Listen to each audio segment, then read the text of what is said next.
Assalomu alaykum kitobsevar kitobxonlar. Qorasuv shahar axborot kutubxona markazi kitob ma'naviyat chirog'i loyihasi doirasida zahmatkash adib Orziqul Ergashning Oqar daryo asarini keng kitobxon ommasiga tavsiya qilaman. Ushbu kitob yarim asrdan buyon adabiyotning turli janrlarida ijod qilib kelayotgan yozuvchi Orziqul Ergashning ijod namunalaridan iborat.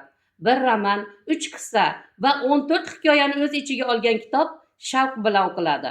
Ayonki, shavq bilan o'qilishi uchun asar zavq bilan yozilgan bo'lishi kerak.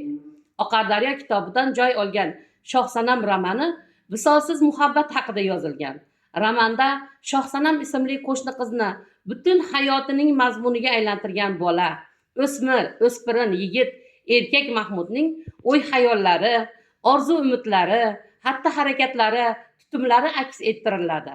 Asar voqealari bosh qahramoni Mahmud tilidan visoliga erisha olmagan sevgilisi Shohsanamga hayoliy murojaat shaklida hikoya qilinadi. Bu usul bosh obraz ruhiyati va tuyg'ularining barcha qirralariga ochilishiga imkon beradi. Ushbu kitobni keng kitobxon ommasiga tavsiya qilaman.